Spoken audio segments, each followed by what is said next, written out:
A relationship is not going to always be easy, but it for damn sure shouldn't be hard.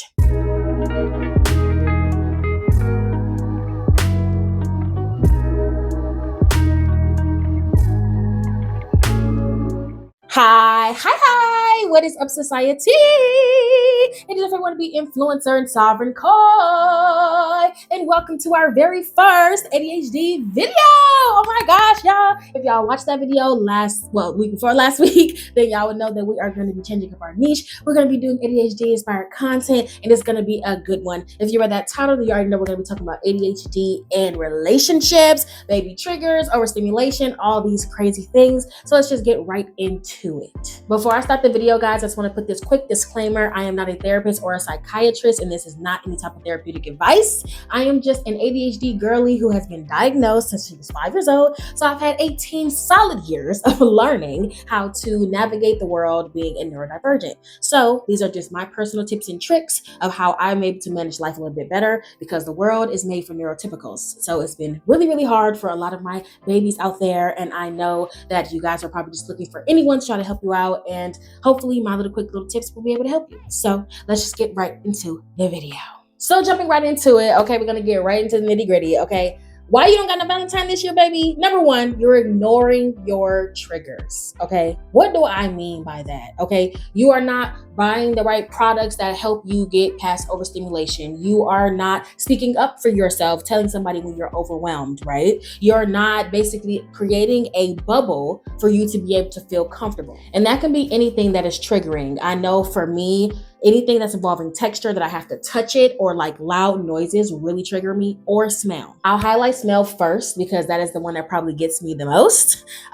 When it comes down to strong smells, y'all, literally I cannot do it. When I say I can't do it, it will stop me literally in my tracks. And strong smells for me is anything with a strong scent, like garbage, farts, burps, anything like that. Y'all must, all that. It literally throws me for a loop. It makes my stomach turn. And until the smell is gone, I cannot physically function. But instead of ignoring my triggers and getting myself extremely overstimulated, this is what I do instead. I carry around Bath & Body Works room sprays everywhere I go. I am a very big prepper. This is something I'm also gonna touch on.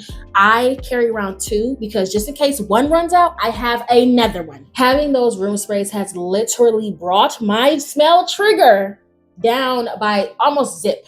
Like literally the room sprays are able to take over the smells. I usually go for smells that are very like floral, or I go for like more masculine scents. I don't tend to go for like fruity or food smells, because if somebody farted or somebody burped or something like that, it literally overwhelms me, and I have to make sure that those scents are not mixing in together. You know what I'm saying? Because it's not something that just only messes with my mind, it also messes with my body. When it comes down to really strong smells, especially like, farts or garbage, it makes my stomach actually turn. And I'm one of the people who I do not like to puke. I think it is so gross. I just do not like it, the smell, all that, just overstimulating, okay? So we are trying to prevent that as much as possible.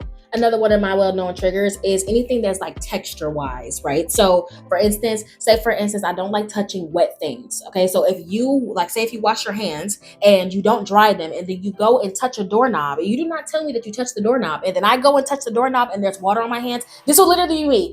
What the freak was that? That's me. And I know a lot of y'all could probably relate to me. I can't stand it, okay? And the main thing that I cannot stand is really public areas that involves like touching toilets, touching sinks, touching da-da-da-da, because I am also a germaphobe, okay? I do not like touching anybody else's germs, touching anybody else's stuff.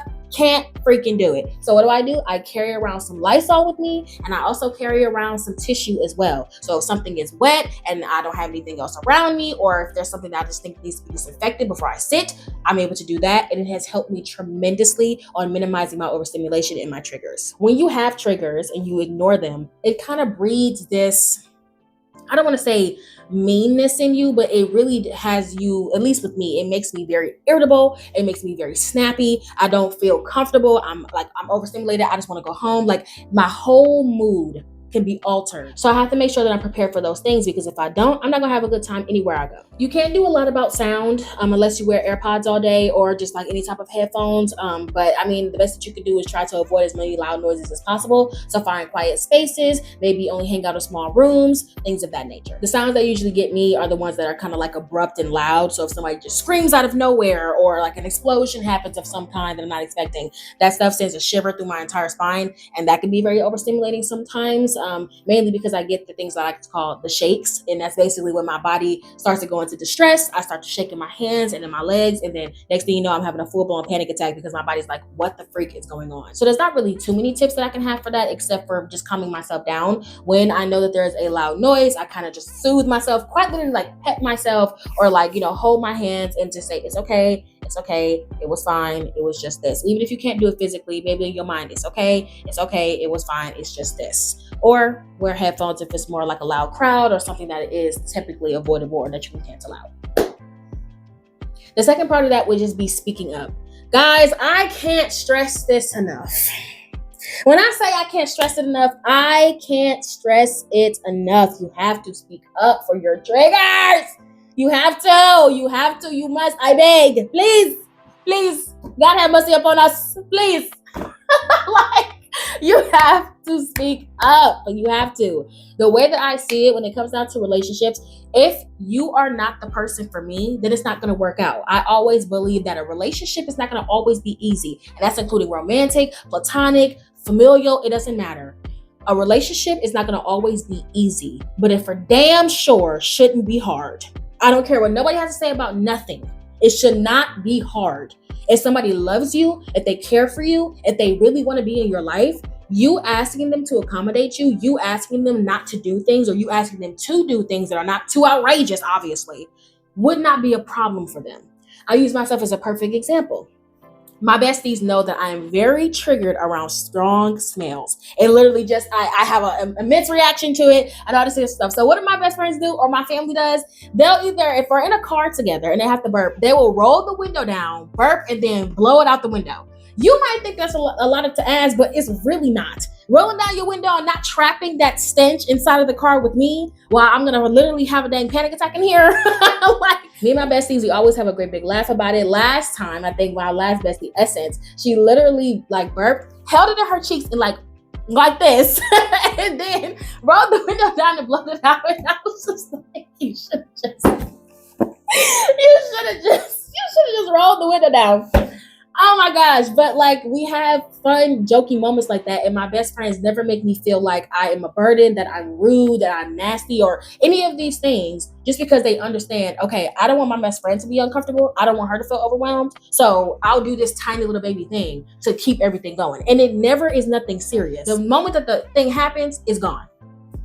Me speaking up and telling my friends, and plus I'm just very expressive, so they notice, but me speaking up and basically acknowledging that I had this trigger and informing them of said trigger, they know me now, so they know how to navigate around me. And it's not like walking on eggshells. And I know that it can be scary because you think, oh, well, if I ask them to do too much, they're not going to like me. They're going to think that I'm annoying and all this extra stuff.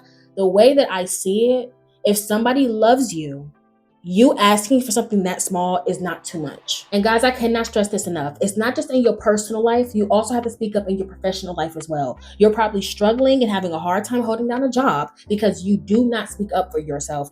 I understand that it can be scary. Trust me, I do. I get nervous every single time I do it. But once I do it, I feel so much better. I use myself as a perfect example. When I used to work at the bank, all tellers kind of had a little station that they like to stick to, but no station was dedicated to a specific type of teller. Okay, so anybody can sit at anybody's station. It didn't matter if you customized it, personalized it, anything, right? Well, being a neurodivergent and me recognizing, I work well with a routine. When I come in and something is the same, I know where I'm sitting, I know who I'm talking to, I know what's surrounding me. I work better when I stick to my same routine. With ADHD, we already have 1,000,001 thoughts going through our heads at once. We don't need to have to keep on thinking about more stuff that's gonna stress us out. So a routine is allowing you to work on muscle memory. When I move to a new station, it's a completely new environment and it can be very overwhelming. That happened to me a couple of times. And then I went up to my manager and I expressed, Hey, I understand that nobody's stuck to a specific station. I get that. I understand that. But me, I have ADHD and I get overwhelmed very quickly. When I do not have a routine, I get discombobulated. I can't really freaking think. I'm overstimulated. And it also breeds frustration for me. Is there a way that you guys can make an accommodation for me where I can sit at this station and you can kind of like express it to the team that this is the station that I prefer to sit? My manager literally said, yeah, I recognize that you do well when you sit in the same place every day. I do recognize that that's something that really helps you. Yes, I can advocate for you on that. And I sat in that same station every single day. Just speaking up, I didn't even know that my manager recognized how well I do when I'm stuck in a routine. I didn't even know that she noticed that about me. And she didn't say anything. And what would have happened if I would have never said nothing? I would have kept getting frustrated, kept being overstimulated, kept being triggered at work, and having bad days, or having the start of my day start off bad. You have to speak up for yourself because that's the only way that things are going to get done in your life. You can't expect other people to move for you. Capiche? Cool beans. Moving on. Piggybacking off of what I was kind of mentioning with my best friends earlier, not vocalizing when something is triggering you because you're afraid they will abandon you. I'm going to add that on top of this. This is something that when I was very young, I had a hard time doing. And it was because I have this really bad phobia and thought of, I'm not good enough. Nobody cares about me. I was always a black sheep in my family. Nobody cares about me. I can't be difficult. I can't be weird. I have to mask and I have to accommodate everyone. And I have to be a people pleaser. And to this day, I still struggle with being a people pleaser. Not until this year or maybe a little few months last year did I choose myself and start to learn to teach and use my life to help myself. Too often was I allowing family members to take advantage of me. Too often was I pushing myself to do things that I didn't want to do, or I knew was going to overstimulate me, or I knew that I was too tired for because I was too busy thinking, well, if I don't do this thing for them, they're not going to like me. Well, if I don't go out of my way for them, then they're not going to want to be around me. Well, if I tell them how this triggers or this hurts me or this bothers me, well, they're going to think that I'm a nuisance. It wasn't until I got into therapy and really started thinking about myself, being selfish for once in my life, thinking about myself to think, well, if they love you, why would they do that? If they care about you, if they like you, if they want to see you happy, why would that be too much for them? You're telling me that you're going to try to hold on to a relationship with someone who's going to drop you at a drop of a dime just because you advocated for yourself about something that triggers you? Why would you want somebody like that in your life anyway? And then came the circle of, okay, well, now I'm stressed out about this relationship because I'm so triggered, I'm so overwhelmed, I'm so overstimulated, but I'm so afraid and stressed of losing this person because I can't speak up, because I feel like the love that they have for me is not enough. They might love me, but they don't like me. And why would you want to be friends with somebody? Why would you want to have a relationship with someone, platonic, familial, romantic, who don't like you? My best friends, it baffles me. Like I said, to this day, I'm still working on it. It baffles me. My best friends watch my content. They watch my content. And I'm one of them people where I say, oh, just because you're my friend or my family member, you don't have to watch my content. If you're not interested in it, you don't have to watch it. My best friends will be like, girl, I'll watch whatever you post. Whatever you post, I'll watch it. I don't care. I watch everything. My best friends are the first people who are in my lives. They support me. They're there for me. Even though I have my quirks, we've had our little spouts. There's been times where I've been extra as hell. They don't give a fuck. They don't care. When I say that I can genuinely talk to them, and genuinely be myself around them, they are a blessing to me. Why would I want to be in a relationship with somebody who wants to see me unhappy? Why would you want to be in a relationship with somebody who's going to make you feel unhappy? You see what I'm saying? You see what I'm saying? You see what I'm saying? And listen, I'm going to be honest. I'll keep it a bean right here online. The hardest relationship that I had to let go of, and this is probably something that is a big thing for a lot of young Black women, was a relationship with my mother. I'm just going to put it out there. My mother's relationship with me was probably the most triggering out of any other relations that I've ever had. We just don't work. We just don't work together. I had to understand that my mother loves me, but she does not like me. If she was not my mom, she probably wouldn't speak to me. I'm telling you this stuff because this has happened to me. For years, me and my mother could not get along. Never could get along. And it hit me like a rock when I realized, well, we don't work. And just because it doesn't work doesn't mean that they're a bad person or that you're a bad person. It just means y'all don't work. Once I finally let go of that relationship with my mom, I realized how much trauma and damage and things that she's done to me unintentionally. I would say right now that I wouldn't trade my mother in for anybody else's mother. I will tell you that right now. I would not trade her in for anyone else's mother because I love my mother. She was the best mother that she could be. She tried to be the best mother that she could be, but she was not prepared. Because at the end of the day, even though they're your parents, they're people too. People make mistakes. People have their own triggers. People get overstimulated. A lot of people go undiagnosed. So you have to understand that some relationships are not worth holding on to. They're not worth it. They're not worth clinging to and literally draining yourself dry to try to hold on to something because it has a label. If it doesn't work for you, that in and of itself is a trigger. So I cannot voice it enough, guys. Please make sure that you're vocalizing your concerns, vocalizing your triggers, asking for accommodations in relationships, because if somebody cares for you, it will not be that hard. This is one that I'm still struggling with to this day. Okay, we're in the same boat, bestie. Okay, we're right here together. So I'm talking to you and I'm talking to me. Okay? Creating your own FOMO. What the hell does that mean, Koi? What do you mean creating your own FOMO? Has anybody ever said to you, hey, me and such are going to XYZ party? And you're just like, oh, really? And it was like, yeah. And it was like, oh, I didn't know about that. And they'll be like, oh, you can come if you want. I know we all heard it. And you just be like, well, I don't want to come now. I'm second guessing it. Did you really want me to come? I don't want to self-invite myself. Do I look desperate? I don't want to seem like I'm trying to put myself onto your plans. You know what I'm saying? Like I'm not trying to, I wasn't included. So obviously you didn't want me. You're doing the defeated thing. I caught you. You're doing the defeated thing. That is the same thing as basically saying, oh, I can't advocate for myself because people are not going to want to listen to me and they're going to leave me behind. It's the same defeated mindset, friend. I know. So this is what I've done to try to teach myself not to think that way. I implore you to know who you're talking to. Look at your relationship with that person. Have they ever excluded you on purpose before? Did you ever have any prior experiences when you were with them and you felt happy? Is it someone that you know well enough that you know would never purposefully exclude you?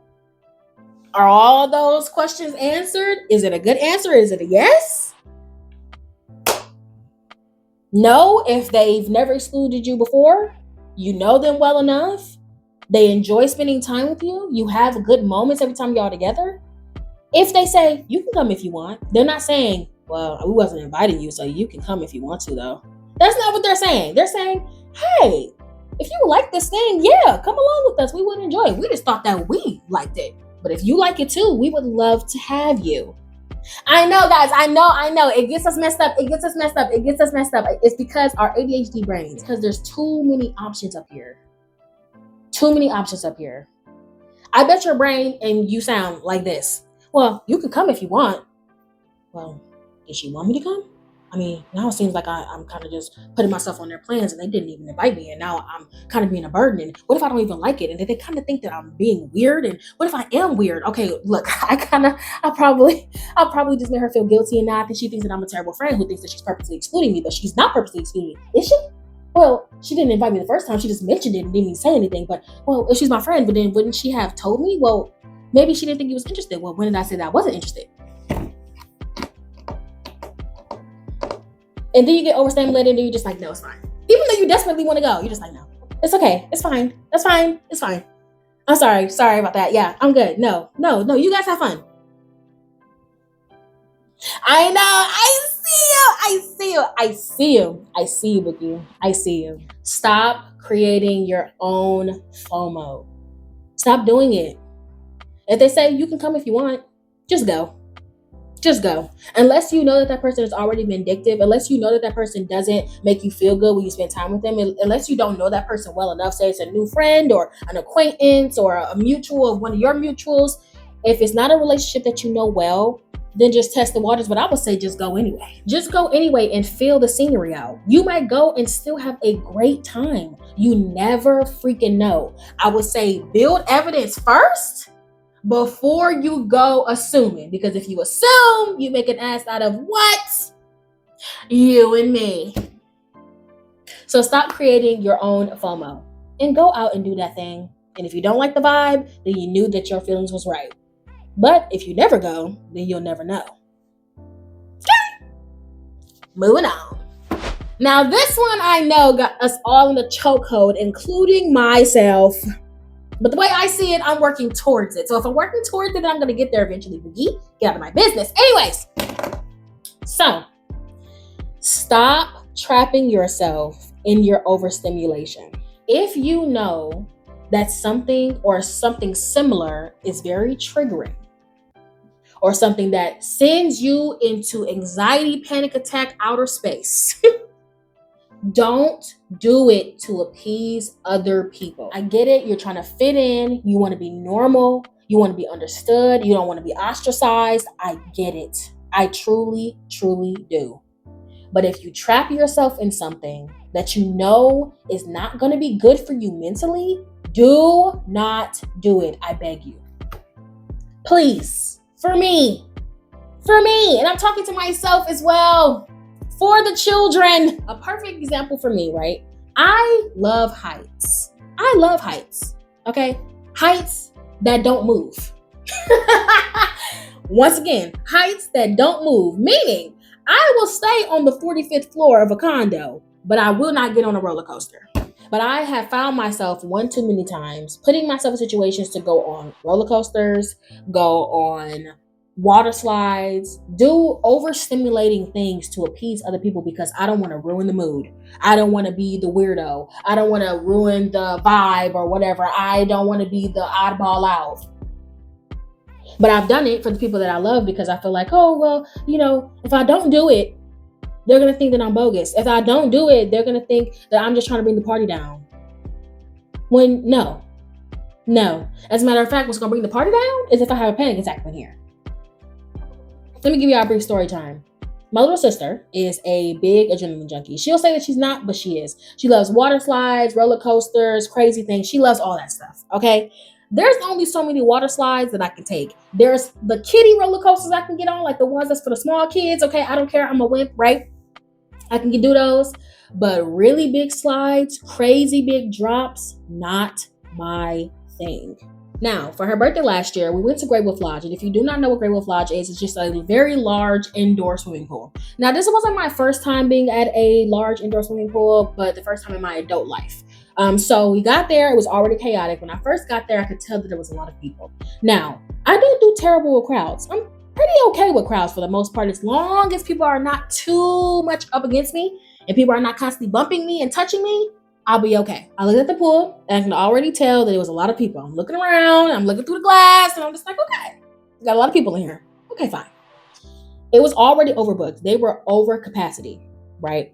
But something happened with me and my best friend's tickets. They allowed us to go because it was our little sister's birthday. So we are trying to go and have a good time, right? I go in, I'm giving it a chance, even though I'm already saying like, something ain't right. We walk in to this indoor pool area, and the atmosphere for me immediately changes.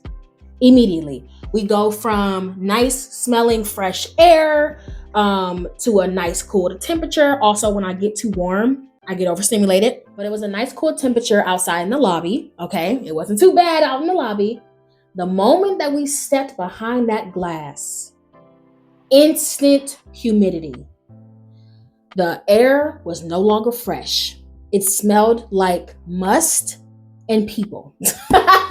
Okay? Must and people. And when I first got in there, I already knew this is a cesspool. This is a panic attack waiting to happen. But in my mind, I'm just like, this is my little sister's birthday, this is my little sister's birthday. But these are the triggers that I had the moment that I stepped in. For one, we're in a closed space with everybody who's 90 degrees or higher in here. It's about 500 people or more in this tiny area. To me, it wasn't big enough. Okay. The smell. We talked about strong smells earlier. Okay. We talked about the fact that I have really bad, my body responds really bad to heating and all that stuff. I'm already overheated because it's humid in here. There's no fresh air coming through here. There's a strong, musky smell. I'm looking at the ground. What did I say earlier? I'm a germaphobe. I'm looking at the ground. I can see the dirt on the ground. Now, I'm prepared for this. Okay? I brought shower shoes with me so I can walk around. And, I thought I was going to be okay. I got my Lysol with me. I got all this stuff with me. But I immediately noticed all of those things and my body had an instant reaction. Now, I've gotten the bright idea, ding, ding, ding, ding, ding, because of course, when it rains, it pours in an ADHD brain. I see the dirt on the ground. I see all these people. It's musky in here. My brain's like, we're breathing in the dirt. We're breathing in the germs. We're breathing in the skin flakes. We are trapped in a germ cesspool. Immediate panic. Immediate panic. Now listen, I am good at masking my panic. I'm very good at masking my panic. Okay, and I'm just talking myself through. It's my sister's birthday. It's my sister's birthday. It's my sister's birthday. We have to see it through. We have to see it through.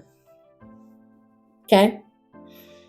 So I'm like, okay, it's fine. You just gotta give yourself time to settle. Now, while it's so humid in here, my body feels weak. Like I'm getting the shakes, right? My body feels weak. My legs feel weak. I feel like I can't really walk. It feels like I'm walking with 2 water bags on my hips. Like that's how heavy and how weak my legs felt and my body felt in this environment. And I'm knowing all these triggers are happening and I can feel it swelling up, but I'm literally like, once again, it's your sister's birthday. You can't mess this up. Now, no, they don't have no doors open. They don't have no doors open, no windows open, nothing, no fresh air. We go into the lazy river, okay? And sometimes when you're in the pool, when you're splashing around, water can get in your mouth, okay? We want to get into the lazy river just so we can talk, chill, get acclimated to the water before we got on any slides. We got in that water and it tasted musky. Like imagine somebody's armpit inside of water. And I'm not exaggerating. My best friend, Essence, if she's watching this video, she can comment down below. Literally, you got it in your mouth and it tastes like you were licking the bottom of somebody's fucking foot. Some athlete who just got off the field. I'm just like, oh my God, it got in my mouth. And it's like, when you got out the water, you felt like slimy. And when I say slimy, you could just like feel the sweat and the musk and the skin flakes building up on your skin. Now I should have cut it short and said, fuck this, I'm gone. I'm leaving, I'm going out into the arcade. That's what I should have did. But did I do that? No. My little sister got restless. She wanted to get out the lazy river. Me and my best friend Essence are lazy river girlies. We like to swim. We like to go to the wave pool. That's our thing. Okay. She's the adrenaline junkie, so she loves the big slides. I had no problem getting on the slide with her because they didn't seem that bad. We're walking up and I feel my body literally screaming at me. No, no, no, no. And I keep saying, it's fine. It's our sister's birthday. It's fine. It's our sister's birthday. We get all the way up there and I'm freaking out. And now let me tell you about this slide. This slide wasn't even that bad. It had like one little baby drop and then it's like the rest of it is smooth sailing. Very quick slide, not bad. But when I got up there, I saw the drop as we were walking up and I was like, I can't turn back. I can't turn back. We're up here with my best friend, my little sister. It's her birthday. I can't turn back. I'm locked in. I get up to the top. We had to stand up there for I think I had them up there for 10 minutes. I felt so bad. For 10 minutes. And I'm trying to coach my body back down. Like, it's okay. It's fine. It's fine. It's fine. It's fine. It's fine. It's just a slide. My body wasn't having it. I knew that if I went down this slide, that was going to be the cherry on top. That was going to be the straw that broke the camel's back. I knew that I was going to freak out. So I worked myself up the courage. I actually went and I don't even know what to call it, but I kind of went numb. Like where I kind of removed myself and it was like a husk walking around. That's literally how I went down that slide. Like all my nerves, all my panic, I literally like shoved it down and was just walking a walking husk. My little husk self gets on there and I'm just like, okay, once we get past the drop, we'll be fine. The drop comes. By the time we come out the tunnel, I am full blown breaking down. Like I am uncontrollably, hysterically crying. And this is something that I don't do in public. I don't do it in public. I don't do it in front of people. I don't cry in front of people. I don't do any of that. No, anybody who knows me, I don't cry in public. I don't cry in front of people. I don't freak out in front of people. I'm a very put together person. So this was a one-time experience for me. I broke down in front of everybody in the entire pool because my body was in such distress that even if I wanted to stop crying, I couldn't. I probably cried. I'll have to ask my best friend. I probably hysterically broke down for like, I would say maybe 15 minutes. The slide was over. I didn't even watch the rest of the slide. I'm literally covering my face, boo-hoo freaking crying because I'm so overwhelmed, so overstimulated, so overly triggered. We get off the slide. I'm feeling all this stuff happening, but I'm not seeing it. Like I'm feeling it all happening, but I'm in my own world.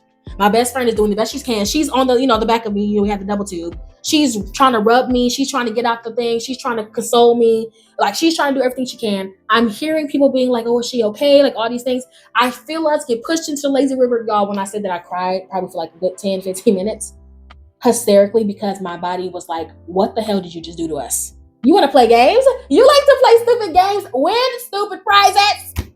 That was the most eye-opening experience that I have ever had. Because once again, I've never done that. That's never happened to me.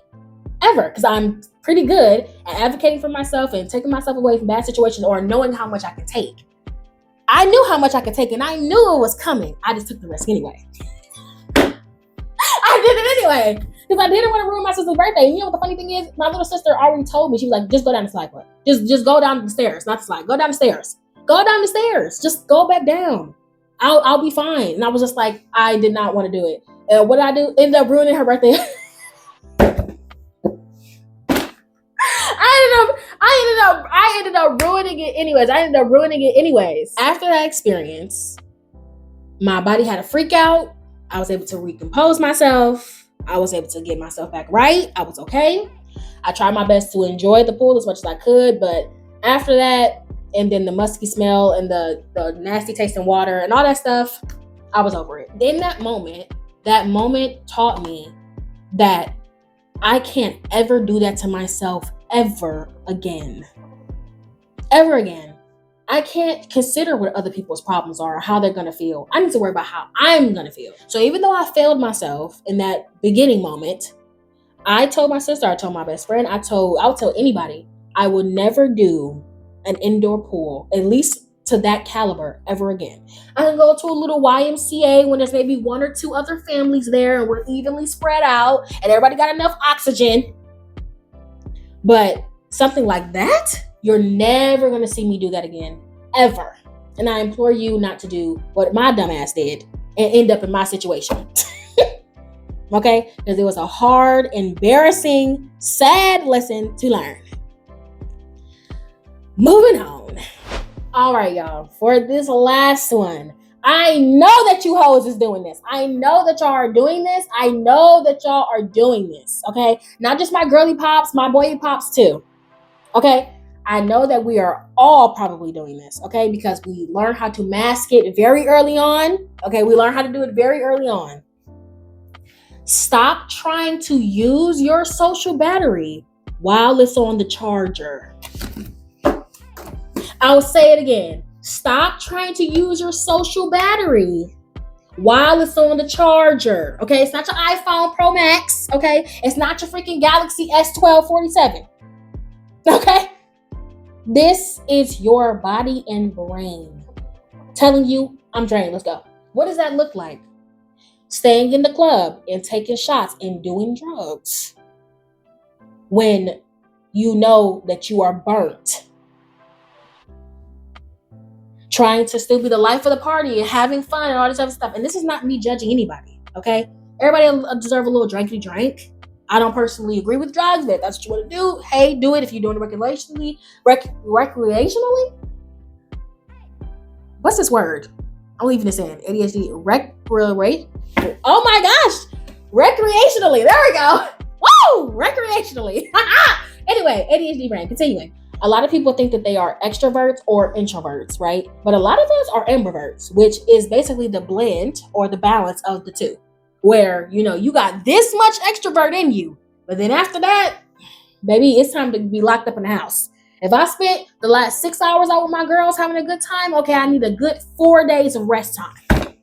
Okay, I will be locked up in my house enjoying my rent, okay, while my battery recharges. More often than not, we tend to push ourselves like I did with Grey with Lodge, or probably what a lot of y'all do when y'all be out clubbing or doing anything, right? We often push ourselves because, for one, we don't want to create our own FOMO, or we don't want to be the party pooper, or we don't want our friends to leave us behind, or we don't want to feel like, oh, we're trying to pull the mental health card. You know what I'm saying? And we oftentimes ignore our social battery, right? You ever have your phone and you know that your battery is like dead, but you keep using it, and then you feel your phone and it's hot as hell? Yeah, that's a piece of machinery. That's an electronic. So it could probably handle a little bit more. You're not made of metal, babe. No, you're made out of blood and bones, out of muscle, okay, out of organs. And your organ is telling you, hey, yo, I am burnt. I'm spent. You can't play on me. You can't play on me. You can't play with me while I'm on the charger. Because I'm not going to get fully recharged. I'm going to be exhausted. Stop trying to use coping mechanisms and other things to keep you pushed. When you are spent, when you are burnt, you're burnt. And when you're burnt, it can lead to frustration. It can lead to anger. It can lead to outburst. It can lead to addiction. This is not me saying the war on drugs or war on drinking. Have you ever met a mean drunk? They're usually probably mean because they're overwhelmed with life. They're not advocating for their mental health. They're not taking their mental health seriously. They're drowning it in something else, trying to suppress the pain, but it's not going to go away. That's why probably men don't deal with emotional pain. This is not a dig towards y'all, but that's probably why men don't deal with emotional pain a lot. Because emotional pain, you can't put no Band-Aid on that. You can't put no Band-Aid on it. You know what I'm saying? You can't take no morphine for it, no antibiotics. You just gotta feel. And you have to be willing to know when your social battery has run out. And when you stop engaging in conversations, when you're drinking more rather than talking, when you're staring off into space and not even knowing how much time has gone by, when everything around you just starts to go quieter and quieter and quieter and quieter, that's when you know you're spent. That's when you know that bank account is in the negatives, honey. Time to replenish. Okay? That Apple Music then came through, subtracted that subscription. Okay? You already know what's going on. You already know what's going on. That Spotify subscription, that YouTube Premium subscription that came through. Okay? Subtracted. You're in the negative. You about to get a fee. So you have to recognize that, and that's literally carrying on into everything that I've been telling y'all about, involving triggers, all this extra stuff. And this is stuff that I've personally learned, y'all. This is stuff that I personally went through and stuff that I'm still working on. But knowing these things and acknowledging these things is how I've been able to navigate the world, to the point where now people do not believe I have ADHD. Anyone who ever has met me does not believe that I have ADHD, because I manage myself so well, because I've taken the skills and the hard stuff and I've dealt with it, and I've trained myself to be able to navigate the world where I'll be able to be the happiest. Of course, you feel overwhelmed by the neurotypical world that we live in because you're neurodivergent. This world is not made for you.